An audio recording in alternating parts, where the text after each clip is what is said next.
एक सुंदर गांव सुखपुर में अजय नाम का एक गरीब किसान अपनी पत्नी सपना और दो बच्चों के साथ रहता था। वो दिन रात अपने खेतों में पसीना बहाता था, लेकिन गरीबी का अंधकार उनके घर को घेरे हुए था। दो वक्त की रोटी कमाना भी मुश्किल था और गांव की साहूकार धर्मपाल का कर्ज बढ़ता जा रहा था। सपना, अब तो हिम्मत टूट रही है। खेतों में कुछ उगता नहीं और मजदूरी करने जाऊं तो काम नहीं मिलता। बच्चे भी भूखे सो रहे हैं। अजय, घबराओ मत। भगवान ने हमें हाथ पैर दिए हैं। हम मेहनत से कुछ ना कुछ तो कर ही सकते हैं। लेकिन क्या करे, कोई रास्ता ही नहीं दिखता। कल मैं गांव में जाकर देखती हूँ, शायद कोई उपाय मिल जाए। अगली सुबह सपना गांव के मंदिर की ओर गई। वहां उसने एक साधु बाबा को बैठे देखा। उनके चेहरे पर एक अद्भुत तेज था। सपना उनके पास गई और अपनी सारी परेशानियां बताई। बाबा, हम बहुत गरीब हैं। दिन रात मेहनत करते हैं, लेकिन कुछ भी ठीक से नहीं चलता। आप कोई राह दिखाइए। बेटी, मेहनत का फल जरूर मिलता है, लेकिन सही दिशा में की गई मेहनत ही फल देती है।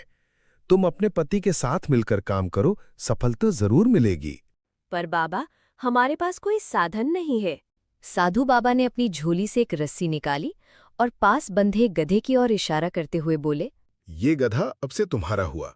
इसका अच्छा इस्तेमाल करना, ये तुम्हारी तकदीर बदल सकता है। सपना को कुछ समझ नहीं आया, लेकिन उसने गधे को ले लिया और धन्यवाद कहकर घर लौट आई। ये गधा कहाँ से लाई हो सपना? साधु बाबा ने दिया है।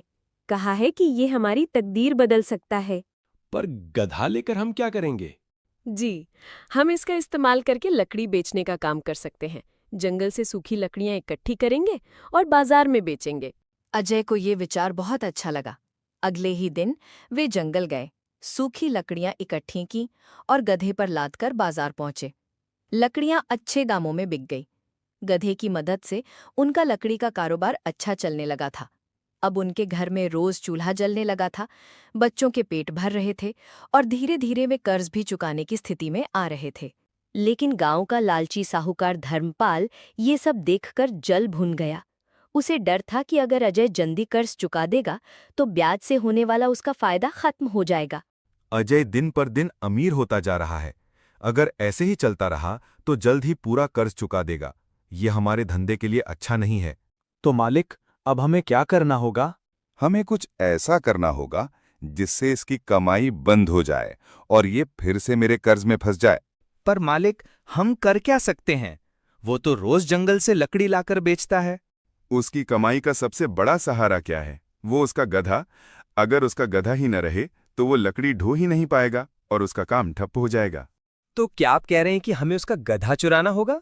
बिल्कुल, और ये काम रात के अंधेरे में होगा, जब अजय और सपना गहरी नींद में होंगे। दोनों नौकरों ने सिर हिलाया। साहूकार ने उन्हें गधे को चुराने का सही समय और तरीका समझाया।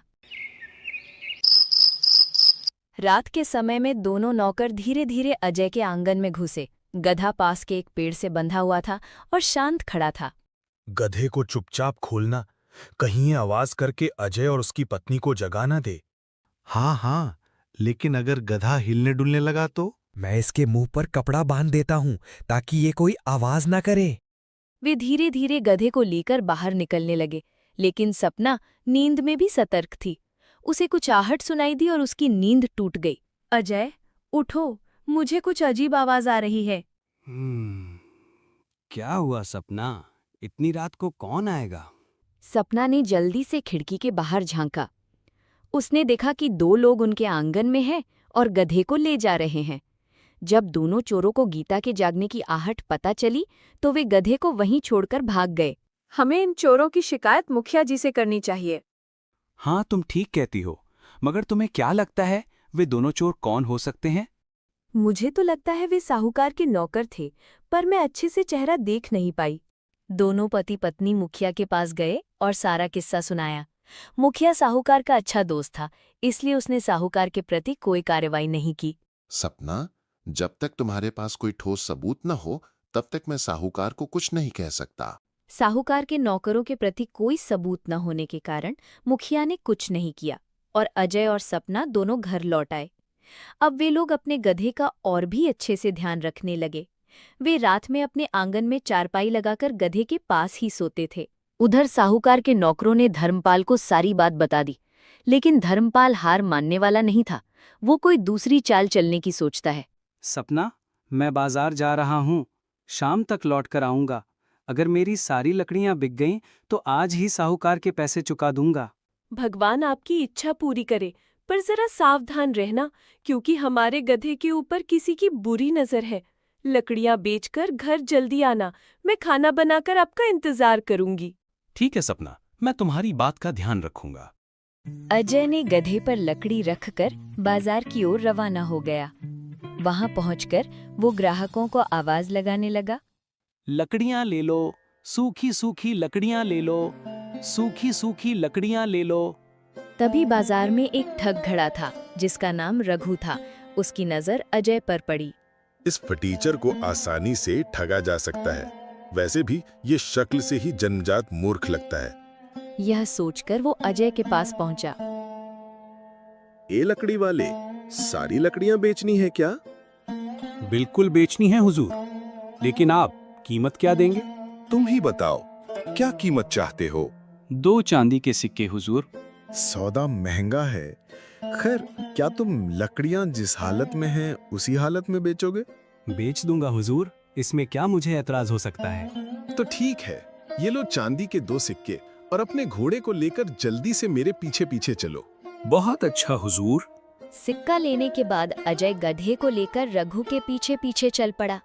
वो सोच रहा था, बड़ी किस्मत से आज कमाई अच्छी हुई है।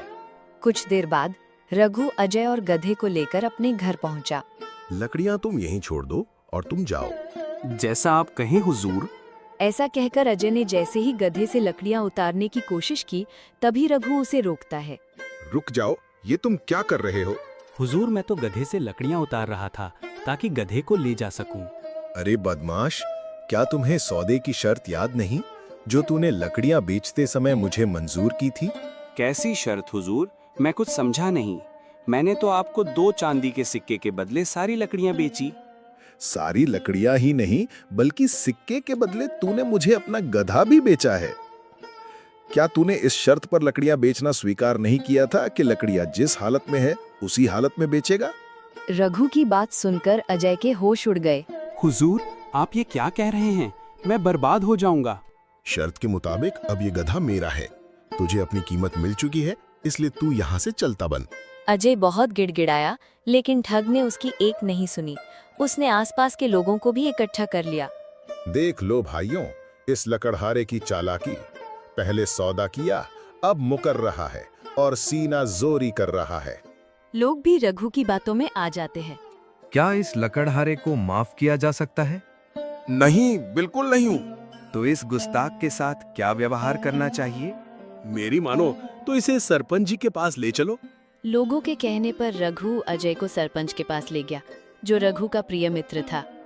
रघु ने सरपंच को सारा किस्सा सुनाया। सारी बात सुनकर सरपंच ने अपने मित्र के पक्ष में ही फैसला सुनाया। लकड़हारे को अपने सामान की कीमत मिल चुकी है और उसने ग्राहक की शर्त मानी है, इसलिए अब गधा उसी का है। अब इस पर इसका कोई हक नहीं। बेचारा अजय अपनी फूटी किस्मत पर आंसू बहाता हुआ घर पहुंचा। अरे, ये आपकी आंख में आंसू कैसे? सब ठीक तो है ना? क्या बताऊं सपना, हमारे तो भाग्य ही फूटे हैं। वैसे ही मेरे पास धन के रूप में कुछ नहीं था। आज हमारा गधा भी हाथ से निकल गया।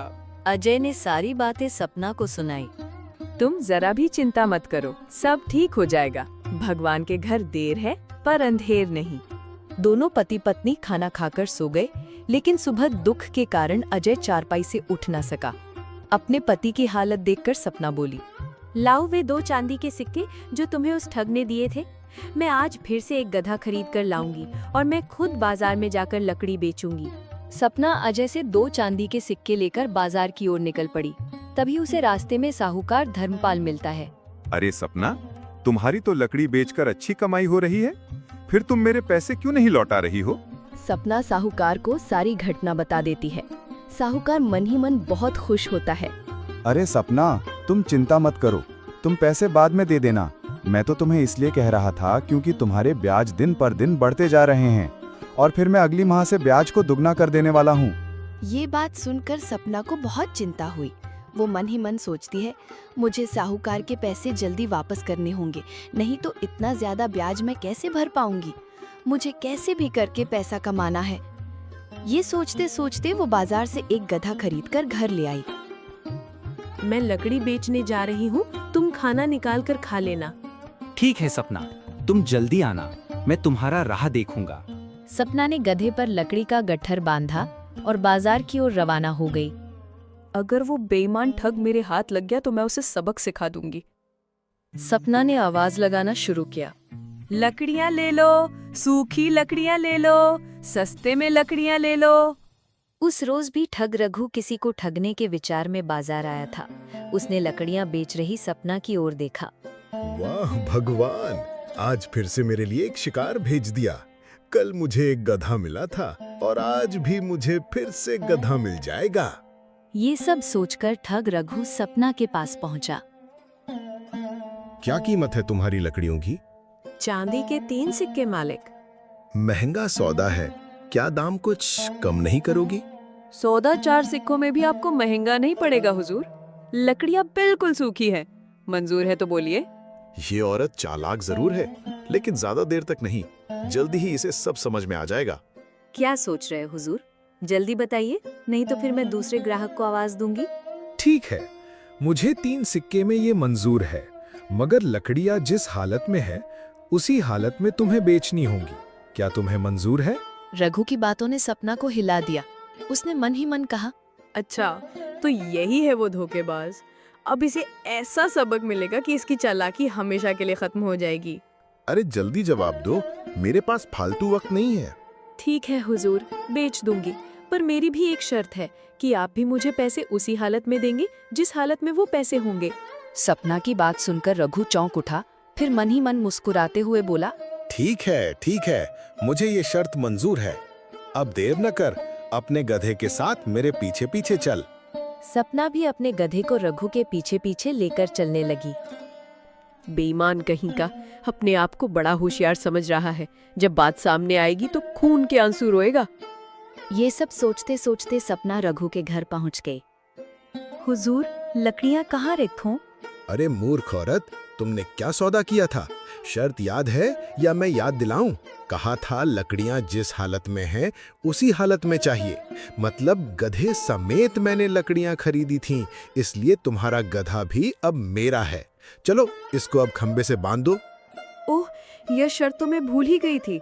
माफी चाहती हूँ, अभी गधा बांध देती हूँ। सपना ने चुपचाप गधे को खंबे से बांध दिया। मैंने आपका हुक्म पूरा कर दिया हुजूर। लाइए, अब मेरी भी कीमत दे दीजिए। जरूर, लो संभालो अपनी सौदे की कीमत। ठहरिए हुजूर, ये आप क्या कर रहे हैं? सौदे के हिसाब से आपने लकड़ियां जिस हालत में थी उसी हालत में खरीदी। लकड़ियों के साथ साथ मेरा गधा भी आपको मिल गया। लेकिन आपने मुझसे भी तो ये वादा किया था कि आप पैसे उसी हालत में देंगे जिस हालत में वे होंगे। इसीलिए इस समय वे आपके हाथ में है।